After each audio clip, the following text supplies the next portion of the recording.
नमो बुद्धाय। अनंत करुणा के स्रोत सम्यक संबुद्ध बुद्ध को अत्यंत श्रद्धा और गहन विनम्रता के साथ नमन, जिन्होंने अज्ञान के गहरे अंधकार को प्रत्यक्ष अनुभव के प्रकाश से भेद दिया और उस सत्य को इस प्रकार उद्घाटित किया कि देखने वाला स्वयं देख सके।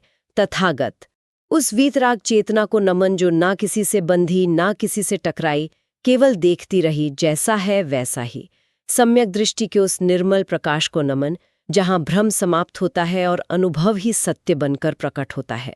उस जागृति को नमन जो हर चेतना में संभव है, और उस धम्म को नमन जो हर क्षण प्रकट हो रहा है, जो देखा जा सकता है, जो अनुभव किया जा सकता है, जहां देखना ही मार्ग बन जाता है और अनुभव ही सत्य। इस निर्मल और सत्य अन्वेषी चेतना को हमारा भी नमन। आप सुन रहे हैं बुद्धा ज्ञान पथ ऑफिशियल।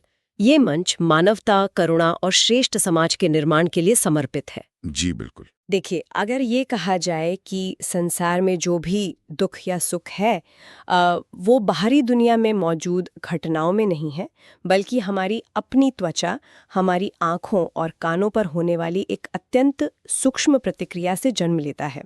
ये सोचने वाली बात है। हाँ, तो आज की ये परिचर्चा ठीक उसी क्षण की खोज है जहाँ से इंसान के हर अनुभव और अंततः उसके सुख दुख की शुरुआत होते हैं। बिल्कुल। पिछले कुछ चरणों में हमने बहुत ही बुनियादी बातों पर चर्चा की थी। मतलब ये समझा गया था कि जिसे मैं या अहंकार कहा जाता है, वो वास्तव में कोई स्थायी सत्ता नहीं है। सही कहा। वो केवल पंच स्कंधों का एक निरंतर प्रवाह है, बिना किसी कर्ता के। मतलब देखने वाला कोई नहीं है, केवल देखना घटित हो रहा है। बिल्कुल। तो उसी समझ को आगे बढ़ाते हुए आज हम इस ज्ञान यात्रा के इस चरण में प्रवेश कर रहे हैं। लक्षण प्रश्न भाग के अंतर्गत एपिसोड 15, अनुभव की शुरुआत कहाँ होती है। जी। इस चरण का मुख्य उद्देश्य यही समझना है कि अनुभव वास्तव में कहाँ से प्रारंभ होता है और कैसे वही अनुभव कभी बंधन का कारण बन जाता है और कभी मुक्ति का द्वार खोल देता है। बहुत गहरा विषय है ये, है ना। इतनी गंभीर और बौद्धिक परिचर्चा आप सुन रहे हैं बुद्धा ज्ञान पथ ऑफिशियल पर। बने रहे हमारे साथ।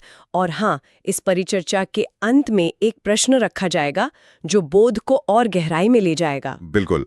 देखिए, ये विषय सीधे जीवन के यथार्थ से जुड़ा है। मतलब हर पल कुछ ना कुछ अनुभव हो ही रहा है। हाँ, लगातार। कभी सुख का एक हल्का सा झोंका आता है, कभी कोई गहरी बेचैनी घेर लेती है, लेकिन शायद ही कभी रुककर ये देखा जाता है कि ये अनुभव पैदा कहाँ से हो रहा है। अक्सर यही माना जाता है कि अनुभव या तो पूरी तरह से बाहर की दुनिया से आ रहा है जी, या फिर पूरी तरह से दिमाग के भीतर से उपज रहा है। सही बात है। और यहीं से मिलिंद पन्नों में कथा का आरंभ होता है। बिल्कुल। राजा मिलिंद अपनी जिज्ञासा के चरम पर भंते नागसेन के सामने वो गहन प्रश्न रखते हैं, ये जो सुख और दुख का अनुभव है, ये वास्तव में कहाँ से उत्पन्न होता है। मतलब एक साधारण व्यक्ति यही कहता है कि मुझे दुख हो रहा है या मुझे सुख मिल रहा है। तो ये सुख और दुख की धारा फूट कहाँ से रही है? तो भंते नागसेन का उत्तर बहुत ही शांत और एक तरह से विज्ञान के बहुत करीब है। अच्छा जी। नागसेन बहुत स्पष्ट शब्दों में कहते हैं कि ये अनुभव न तो पूरी तरह से बाहर से आता है और न ही केवल भीतर से उत्पन्न होता है, ये संपर्क से उत्पन्न होता है। संपर्क? हाँ, संपर्क। बिना संपर्क के किसी भी अनुभव का कोई अस्तित्व है ही नहीं। तो इसे थोड़ा और विस्तार से समझना होगा। नागसेन इस संपर्क की व्याख्या कैसे करते हैं? क्योंकि संपर्क का आम मतलब तो बस दो चीजों का छू जाना होता है। दार्शनिक दृष्टिकोण से ये सिर्फ दो चीजों का छूना नहीं है। देखिए, नागसेन समझाते हैं कि संपर्क तीन तत्वों का एक साथ एक ही बिंदु पर मिलन है। तीन तत्व कौन कौन से? पहली चीज है इंद्रिय, जैसे कि आंख, कान, नाक, जीभ, त्वचा या मन। दूसरी चीज है उस इंद्रिय का विषय, जैसे आंख के लिए कोई रूप या दृश्य या कान के लिए कोई ध्वनि। ठीक है। और तीसरी और सबसे महत्वपूर्ण चीज है चेतना, जो उस इंद्रिय और विषय के साथ जुड़ती है। जब ये तीनों इंद्रिय, विषय और चेतना एक साथ मिलते हैं, तभी संपर्क घटित होता है। अरे वाह! इसे समझने के लिए हम एक बहुत ही सुंदर दृष्टांत का उपयोग कर सकते हैं। जी बताइए। इसे एक वीणा के उदाहरण से देखा जाए।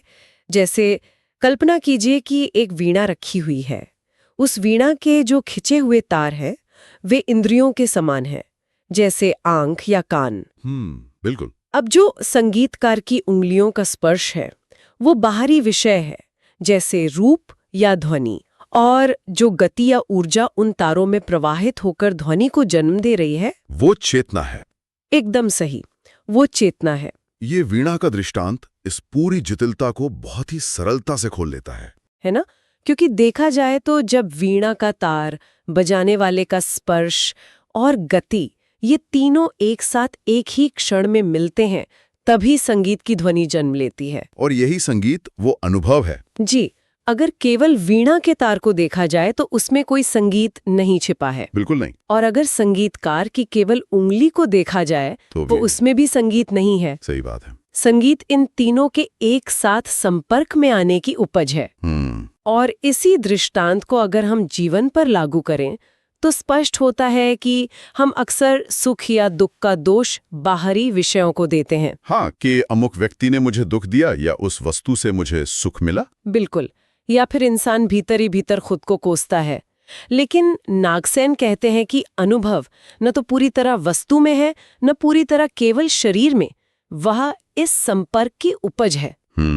लेकिन एक स्थिति ऐसी भी आती है जहां ये संपर्क अधूरा रह जाता है। कैसे? मान लीजिए कोई गहरे विचारों में खोया है, आंखें खुली हैं और सामने से कोई व्यक्ति गुजर जाता है। आंख ने दृश्य को देखा, यानी इंद्रिय और विषय का मिलन हुआ, लेकिन बाद में याद ही नहीं कि कौन गया। ऐसा क्यों? हाँ, यही वो बिंदु है जहां तीसरी कड़ी यानी चेतना की भूमिका स्पष्ट होती है। अच्छा। देखिए, आंख खुली थी, मतलब इंद्रिय काम कर रही थी, सामने दृश्य भी था, यानी विषय भी मौजूद था। लेकिन चेतना कहीं और किसी विचार में उलझी हुई थी। क्योंकि ये तीनों एक साथ एक ही क्षण में नहीं मिले, इसलिए संपर्क पूर्ण नहीं हुआ। तो देखने का अनुभव ही घटित नहीं हुआ। बिल्कुल।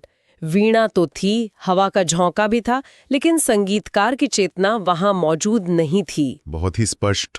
तो ये तो हुई अनुभव के जन्म की बात। लेकिन जब आंख रूप से मिलती है या कान ध्वनि से मिलता है और संपर्क घटित हो जाता है, तो क्या बात वहीं रुक जाती है? मतलब? मेरा मतलब है, क्या ये केवल एक यांत्रिक प्रक्रिया है, मैकेनिकल, जैसे किसी कैमरे ने तस्वीर खींच ली या माइक ने आवाज रिकॉर्ड कर ली? नहीं। एक यांत्रिक उपकरण और इंसानी चेतना में यही तो सबसे बड़ा अंतर है। बनते नागसेन राजा मिलिंद को समझाते हैं कि इंसान के भीतर ये केवल देखना या सुनना भर नहीं है। कैमरे का लेंस जब प्रकाश को ग्रहण करता है तो उसे कोई अनुभूति नहीं होती। बिल्कुल। लेकिन मनुष्य के भीतर जैसे ही संपर्क होता है, देखने और सुनने के साथ ही तत्काल एक अनुभूति जन्म लेती है। एक फीलिंग पैदा होती है। जी, एक फीलिंग। और इस अनुभूति को ही बौद्ध दर्शन में वेदना कहा गया है। यहाँ वेदना शब्द पर थोड़ा ठहरना जरूरी है। क्यों? क्योंकि आम बोलचाल की भाषा में वेदना का मतलब तो दर्द, पीड़ा या दुख से लगाया जाता है। कोई कहता है कि वो वेदना में है तो इसका अर्थ है कि वो कष्ट में है। ये भ्रांति बहुत आम है। तो क्या जीवन का हर अनुभव वेदना है? हाँ, देखिए, धम्म में वेदना का अर्थ पीड़ा नहीं, बल्कि महसूस करने की क्षमता या प्रक्रिया है। अच्छा। नागसेन कहते हैं कि संपर्क से उत्पन्न होने वाला हर एक अनुभव, चाहे वो कितना भी छोटा या बड़ा क्यों न हो, तीन में से किसी एक वेदना के रूप में प्रकट होता है। कौन सी तीन? पहली है सुखद वेदना, जैसे ठंडी हवा का झोंका शरीर से टकराना या कोई मधुर स्वर सुनना। दूसरी है दुखद वेदना, जैसे कोई कांटा चुभना या किसी की कड़वी बात कान में पड़ना। ठीक है। और तीसरी है उदासीन वेदना, जब अनुभव न तो विशेष रूप से सुखद होता है और न ही दुखद, वो बस एक तटस्थ अनुभव होता है। इसका अर्थ ये हुआ कि जब तक जीवन है और चेतना जागृत है, एक निरंतर प्रवाह चल रहा है। लगातार बिना रुके वेदनाओं के एक अनंत सागर में गोते लगाए जा रहे हैं। बिल्कुल। एक क्षण कोई सुखद वेदना उठती है, अगले ही पल किसी विचार से दुखद वेदना, और फिर शायद कोई उदासीन वेदना। शरीर का हर कोना हर समय कुछ न कुछ महसूस कर रहा है। एकदम सही। लेकिन मुझे लगता है सबसे आश्चर्यजनक बात यह है कि वेदना उत्पन्न होते ही मन कितनी तेजी से इस खेल में शामिल हो जाता है। मन एक पल के लिए भी शांत नहीं रह पाता। और यही मानवीय मनोविज्ञान का वो केंद्र है जहां से सारी उलझनें जन्म लेती हैं। मन की ये जो तुरंत प्रतिक्रिया करने की यांत्रिक आदत है, रिएक्शन देने की, उसे समझना ही सबसे बड़ी खोज है। तो नागसेन इस प्रतिक्रिया को कैसे समझाते हैं? वे कहते हैं कि जैसे ही कोई वेदना उत्पन्न होती है, मन तुरंत एक प्रतिक्रिया करता है। वह वेदना को बस होने नहीं देता। उदाहरण के लिए? अगर सुखद वेदना उठती है तो मन का सहज स्वभाव है उसे पकड़ लेना। मन सोचता है ये सुख हमेशा बना रहे, ये मुझे बार बार मिले। और ये जो मन की पकड़ने की लालसा है, जो चिपके रहने की वृत्ति है, यही तृष्णा है, ग्रास्पिंग। बिल्कुल, यही तृष्णा है। और जब किसी संपर्क से दुखद वेदना उत्पन्न होती है, तब यह प्रतिक्रिया किस रूप में सामने आती है? तब मन का पूरा ढांचा विरोध में खड़ा हो जाता है। आहा।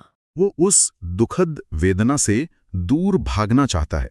मन कहता है ये मुझे नहीं चाहिए, ये तुरंत खत्म हो जाए। यानी वेदना के प्रति मन का ये जो गहरा प्रतिरोध है, जो अस्वीकार है, यही द्वेष है, रेजिस्टेंस। जी, मन लगातार एक पेंडुलम की तरह इस तृष्णा और द्वेष के बीच झूलता रहता है, पकड़ना और धकेलना, पकड़ना और धकेलना। सुख और दुख की स्थिति में मन की ये दौड़ भाग तो स्पष्ट समझ आती है। जब कुछ अच्छा लगता है तो मुट्ठी भींच ली जाती है कि वो छिन न जाए। हाँ। और जब बुरा लगता है तो उसे दूर फेंकने का प्रयास होता है। लेकिन यहाँ एक वैचारिक उलझन पैदा होती है। क्या? जो तीसरी स्थिति थी, उदासीन वेदना, उसमें मन क्या करता है? तर्क तो यही कहता है कि जब कोई अनुभव न सुखद है न दुखद, जब सब कुछ तटस्थ है, तब तो मन को स्वाभाविक रूप से शांत हो जाना चाहिए। लेकिन ऐसा होता नहीं है। क्यों? ये बहुत ही कुशाग्र और मनोवैज्ञानिक गहराई वाला प्रश्न है। तर्क यही कहता है कि तटस्थता में शांति होनी चाहिए, लेकिन मन की बनावट ऐसी है कि उसे लगातार किसी न किसी उत्तेजना की स्टिमुलेशन की आदत पड़ चुकी है। अच्छा। नागसेन समझाते हैं कि उदासीन वेदना में मन भ्रम में पड़ जाता है। भ्रम में? जी, जब कोई स्पष्ट सुख या दुख नहीं होता, कोई उत्तेजना नहीं होती, तो मन ऊबने लगता है। वह एक अजीब सी बेचैनी और धुंधलके में चला जाता है। ये जो भ्रम की स्थिति है, जो इस ऊब से बचने की छटपटाहट है, यही अज्ञान है। मतलब मन को खालीपन से डर लगता है। बिल्कुल। जब कोई बाहरी संपर्क नहीं होता, जैसे यदि कोई एक खाली और शांत कमरे में अकेले बैठ जाए, जहां न कोई ध्वनि है न कोई दृश्य, तो कुछ ही पलों में मन अपने ही भीतर विचारों का तूफान खड़ा कर लेता है। एकदम सही। वह पुरानी स्मृतियों को निकालकर दुखद वेदना पैदा कर लेगा या भविष्य की कल्पनाओं से सुखद वेदना गढ़ लेगा। बस उसे कुछ न कुछ चाहिए। सही कहा। मन उदासीन वेदना को बर्दाश्त नहीं कर पाता, इसलिए वह अज्ञानवश अपने ही भीतर नए संपर्क और नई वेदनाएं निर्मित करने लगता है। अपनी ऊब को मिटाने के लिए लगातार कुछ नया ढूंढना, यही अज्ञान का लक्षण है। ये अज्ञान इस पूरी प्रक्रिया को यथार्थ रूप में देखने ही नहीं देता। इस पूरी चर्चा से यहाँ एक बहुत ही स्पष्ट और गणितीय सूत्र उभर कर सामने आ रहा है। जी, बताइए। अगर इस पूरी दार्शनिक प्रक्रिया को क्रम में रखा जाए तो पहला स्पष्ट सूत्र ये बनता है। सबसे पहले अनुभव होता है संपर्क से, इंद्रिय, विषय और चेतना के मिलने से। जी। उस संपर्क रूपी अनुभव से वेदना जन्म लेती है, सुखद, दुखद या उदासीन। वेदना के उत्पन्न होते ही मन तुरंत प्रतिक्रिया करता है, तृष्णा, द्वेष या अज्ञान के रूप में। और इसी प्रतिक्रिया से बंधन निर्मित होता है। मतलब अनुभव, फिर वेदना, फिर प्रतिक्रिया और अंत में बंधन। सटीक। जब तक ये प्रतिक्रिया की श्रृंखला अनवरत चल रही है, तब तक हर क्षण केवल बंधन ही निर्मित हो रहा है। और ये सूत्र जीवन का सबसे कड़वा लेकिन सबसे यथार्थ सत्य है। यही वो चक्र है जिसमें सारी मानवता फंसी हुई है। देखिए, ये बंधन कोई लोहे की जंजीरें नहीं है जो बाहर से दिखाई दें। हाँ। ये हमारे ही भीतर चलने वाली न्यूरोलॉजिकल और मनोवैज्ञानिक प्रतिक्रियाओं की एक अनंत श्रृंखला है। एक प्रतिक्रिया दूसरी को जन्म देती है, दूसरी तीसरी को, और ये जाल गहरा होता चला जाता है। तो यदि यह चक्र हर पल चल रहा है, तो इसका अर्थ यह हुआ कि हर व्यक्ति एक अदृश्य मानसिक कारागार में बंद है। जी।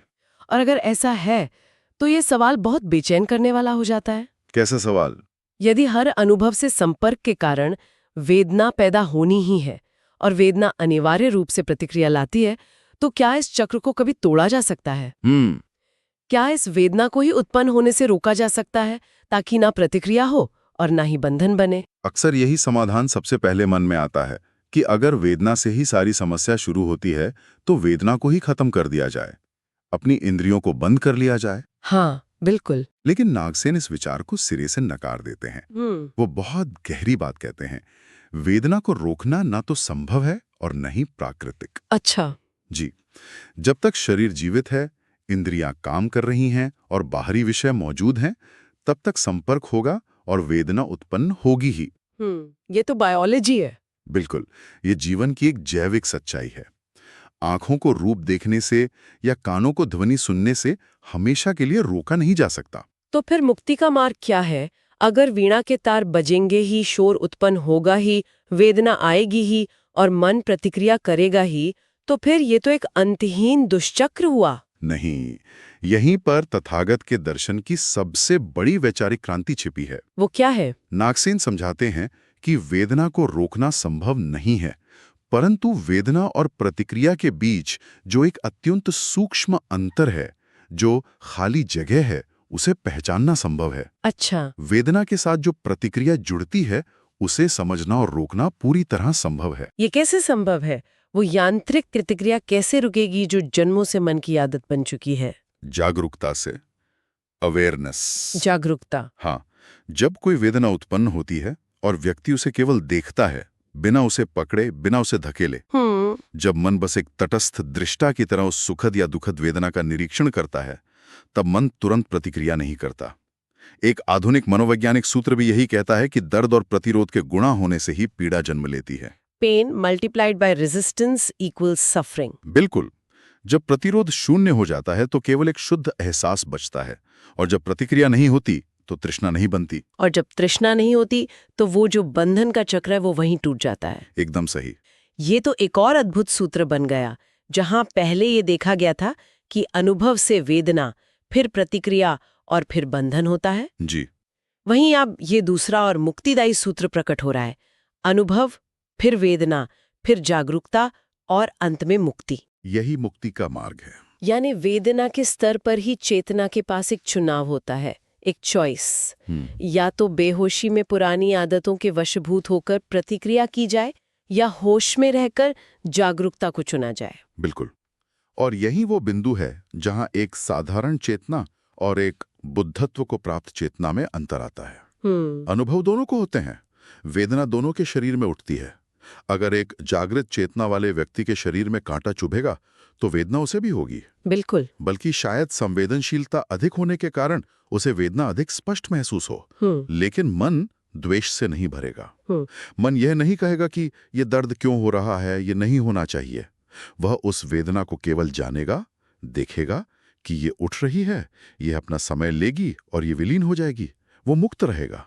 लेकिन यह विचार जितना तार्किक और सरल लगता है, यथार्थ में इसे उतारना उतना ही कठिन प्रतीत होता है। क्या यह अवस्था किसी बहुत ही कठोर अभ्यास से प्राप्त की जा सकती है? क्या समाज छोड़कर जंगलों में जाना होगा या अपनी इंद्रियों को प्रताड़ित करना होगा? नागसेन इस भ्रांति को भी बहुत स्पष्टता से मिटाते हैं। वे कहते हैं कि ये कोई शारीरिक कठोर अभ्यास नहीं है, ये शुद्ध समझ है। सिर्फ समझ? हाँ, इसे किसी हठयोग या शरीर को कष्ट देने से नहीं पाया जा सकता। इसे केवल प्रत्यक्ष देखने से ही जाना जा सकता है, डायरेक्ट सीन। जब तक ये केवल बौद्धिक स्तर पर समझा जाता है, शब्दों और तर्कों के माध्यम से, तब तक कोई वास्तविक रूपांतरण नहीं होता। सही बात है। लेकिन जब कोई अपने ही शरीर के भीतर उठने वाली सूक्ष्म वेदनाओं को और उन पर होने वाली मन की तीव्र प्रतिक्रियाओं को प्रत्यक्ष रूप से देखने लगता है, तो परिवर्तन स्वतः होने लगता है। प्रतिक्रियाओं को जबरदस्ती दबाना या रोकना नहीं पड़ता। जागरूकता के निर्मल प्रकाश में वे खुद ब खुद शांत होने लगती हैं। बिल्कुल। यह विचार अपने आप में कितना सशक्त और आशावान है कि जीवन का हर क्षण ये अवसर प्रदान कर रहा है।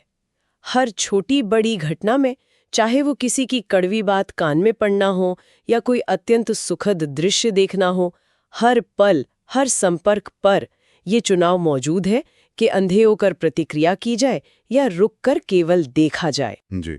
यही एक चुनाव पल दर पल मिलकर पूरी चेतना की दिशा तय कर देता है। और यही धम्म का मूल है।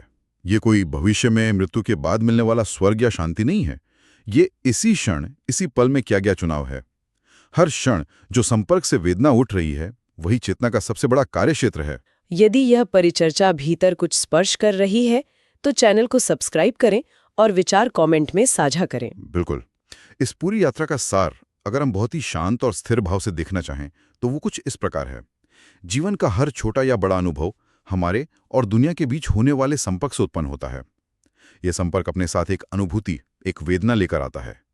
वेदनाओं का यह सागर रुकने वाला नहीं है, लेकिन हर वेदना के साथ मन को एक अवसर मिलता है। जी, या तो वो अपनी पुरानी यांत्रिक आदतों के वशीभूत होकर तुरंत प्रतिक्रिया करे, सुख को जकड़ने और दुख को भगाने की कोशिश में खुद को थका दे, या फिर वो जाग जाए, वह उस वेदना को मात्र देखे और इसी एक क्षण के चुनाव में पूरा अस्तित्व, पूरा अनुभव बदल सकता है। बिल्कुल। अब वो प्रश्न जिसकी हमने शुरुआत में बात की थी, जी, क्या उसी क्षण देखा जा सकता है जब वेदना उत्पन्न होती है और मन प्रतिक्रिया करने ही वाला होता है?